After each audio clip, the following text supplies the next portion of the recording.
Escúcheme una cosa, vamos a empezar a contar lo que es este lugar, que es monumento histórico nacional a partir del año 2007, que nació como una chacra, como una casa de veraneo, que pasaron tantas cosas entre estas paredes y que además, bueno, fue donada para que cumpla la función que cumple hoy, ¿no? Que no se pueda lucrar con este sector, sino que sea un lugar desde la cultura, que transmita cultura. Totalmente, un museo al que tenga acceso todo el público también. Vamos a darle la bienvenida a María Estela Gelfi, que es educadora del Museo Becar Varela ahora. Hola María Estela, ¿cómo va? ¿Cómo estás? Gracias por recibirnos acá.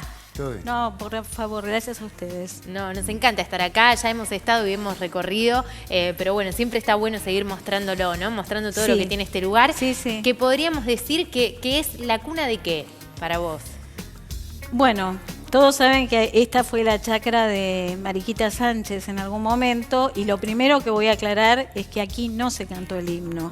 No si bien siempre bueno. el espíritu... No se cantó el himno por primera vez. Por primera vez. Seguramente en alguna reunión que Mariquita tuvo aquí, seguramente se cantó con alguno de sus amigos, que todos sabrán que eran muy conocidos, pero bueno, como dijiste muy bien, y lo felicito por la información que tienen, esto nació como una chacra, una chacra de las que repartió Juan de Garay en 1580, y pasados casi 2 siglos, el padre de Mariquita, en el año 1784, 2 años antes que Mariquita naciera, la compra como una propiedad de veraneo. Y después, cuando Mariquita por lo tanto nace, desde bebé vino acá y veraneó hasta que fue el año 1829 y ella vende esta chacra. Pero ya había estado casada 2 veces, ya tenía 8 hijos y bueno, la venden en un momento para pagar una deuda familiar.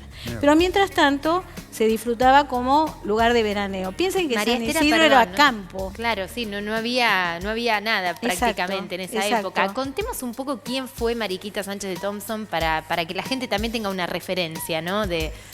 Ahí estamos bien.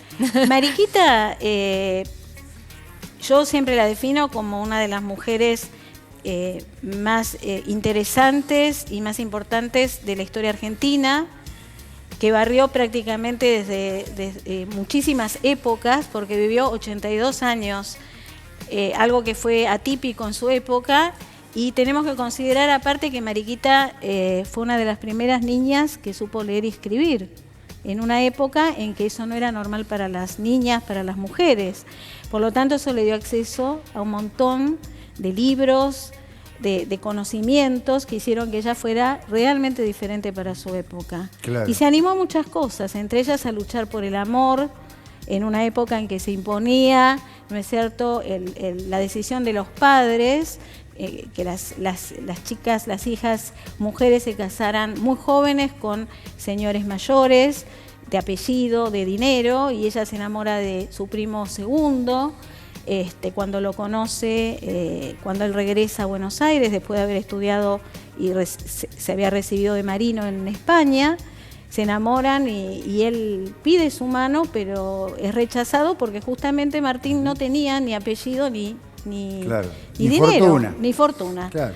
Entonces, bueno, se emprenden una lucha ambos de 5 años hasta que el virrey Sobremonte, en un cambio de las leyes, digámoslo así, al virrey, claro, de esa época, se le permite al virrey intervenir en los casos en decisiones, en este caso, de matrimonios o desavenencias, como pasaba que la mamá de Mariquita no autorizaba el casamiento, y para la sorpresa de toda la sociedad, el virrey falla en favor. De Mariquita y Martín. Claro. Y se terminan casando en el año 1805, después de 5 años de lucha. María Estela, digo, ubiquemos a la gente en todo el país, digo, porque nosotros lo tenemos muy naturalizado. Estamos hoy a 25 kilómetros del obelisco. Sí. Digo, ¿no? Que hoy tránsito más, tránsito menos, uno dice, depende de la hora, podés tardar media hora, 35 minutos. ¿Cómo era el traslado en aquellas épocas, cuando esto era una chacra, venir hasta acá, porque era como ir al fin del mundo? Sí, exactamente. Bueno, si el tiempo estaba bueno, podía hacer un traslado de unas horas en algún carruaje tirado por caballos, más de uno, porque si se necesitaba fuerza para sobrellevar algún problema en ese camino de tierra, entonces se necesitaban varios caballos. Y si llegaba a llover o si el camino estaba mal, bueno, eso podía tardar quizás más de un día.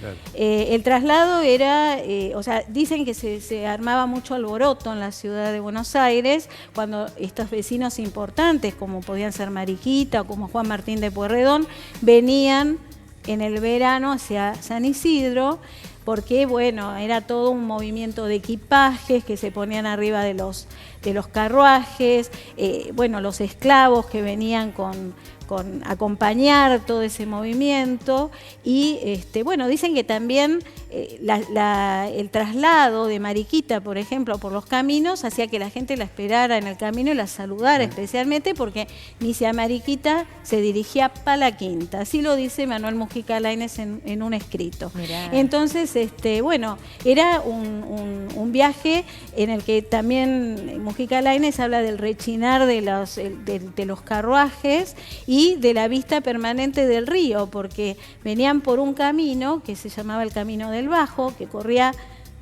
yo señalo para los que estamos acá, corría al pie de la barranca, muy cercano al río, y entonces era polvareda, el río, el rechinar del carro y la llegada, ¿no es cierto?, aquí a San Isidro. ¿Y acá pasaban un tiempo largo, se quedaban acá? Bueno, sí, podía ser así. O sea, la temporada de verano se extendía de octubre a marzo. Ajá.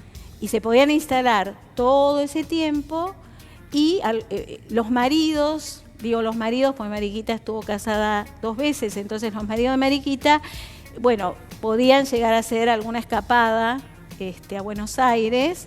Eso habla también de lo adelantada que era, ¿no? Porque digo, en esa época una mujer que estaba casada 2 veces era como muy novedoso. Bueno, ella enviudó muy joven. Martín Thompson murió a los 42 años, cuando venía de un viaje diplomático a los Estados Unidos, muere en alta mar y Mariquita se queda viuda con 5 hijos y ya conocía, porque ya estaba presente aquí en Buenos Aires, un militar francés, Jean-Baptiste Mendeville, y Mariquita rompe nuevamente las reglas. Claro. Y no aguarda el periodo de luto, que era de 1 año, y se casa con Mendeville a los 6 meses de fallecido. Exacto, una genia Mariquita, ¿no? Ahora digo yo, este era un lugar de veraneo y obviamente seguro habrá tenido vecinos importantes, o esta chacra era en soledad en esa época, o ya había vecinos importantes, gente de dinero. No, sí, los que consideramos los próceres, los famosos próceres tanto de los que gestaron la patria desde las invasiones inglesas y la Revolución de Mayo, casi todos tenían chacras por esta zona. Empezando por Juan Martín de Pueyrredón, que era la chacra prácticamente vecina a esta. Y después, sabemos que Ascuénaga tuvo su chacra en lo que hoy es la Quinta Presidencial. Belgrano, la familia Belgrano tuvo su chacra en lo que hoy es el centro de Martínez. Y Belgrano, las veces que estuvo acá en San Isidro, que hay cartas escritas por él, o sea que está confirmada su presencia aquí, que no fueron muchas veces, pero sí venía a restablecerse de su salud. Porque San Isidro era... las brisas que llegaban del río, la paz que se respiraba, que se vivía en este lugar, el aire puro, hacía que, fuera un lugar también donde mucha gente que estuviera con alguna enfermedad viniera a restablecerse. Ahora vamos a hablar del patio también y de todas las cosas que pasaron en ese patio. Las cosas que pasaron en los objetos. Pero eso te iba a preguntar, hay muchos objetos que se pueden ver en esta casa cuando uno recorre y demás. ¿Hay alguno puntual que sea el que más te llama la atención a vos, como conociendo tanto la historia de la familia? Bueno, hay algunos objetos como muy representativos y yo creo que un objeto estrella de este museo es el abanico de plumas de Mariquita Sánchez, que está aquí. Es un abanico de plumas rojas, cinta de terciopelo y varillas de carey, que realmente recomiendo. ¿Plumas de qué? No se bueno, sabe. sí, las plumas podían ser de cisne, y después las que se veían, ¿no? Las más importantes, o de garza, y después de pato, las que eran las que se ocultaban, digamos, Claro. y servían como de apoyo, o de ganso. La más castigada por la mano. Exacto. Y las que lucían eran las plumas de cisne o de garza, ¿no es cierto? Y estas en este caso estaban teñidas. Son pocos los abanicos de esta clase que hay en el mundo. Así que es un abanico de mediados del siglo XIX, con el que dicen, por el color que tiene el abanico, que Mariquita lo usó en la época federal. Claro. Cuando usar una divisa punzó o un detalle de color punzó en la época de Rosas era casi obligatorio. Yo dudo que Mariquita, teniendo la relación que tuvo con Rosas, y por su personalidad, lo haya usado por imposición. Claro. Si lo usaba era porque le gustaba. Le gustaba el color. Exactamente. Excelente. Ahora vamos a seguir porque hay mucho más para saber. No, ahora cuando vayamos al parque, lo que es. Sí, ahora vamos al parque. Estamos vamos a en ir a plena ver. barranca de San Isidro, con el río de sí, fondo. la vista es hermosísima y bueno, el patio que tiene mucha historia también, ¿no? Sí. Así que vamos a meternos de ¿Cuántas lleno en eso en un ratito. conversaciones? Sí,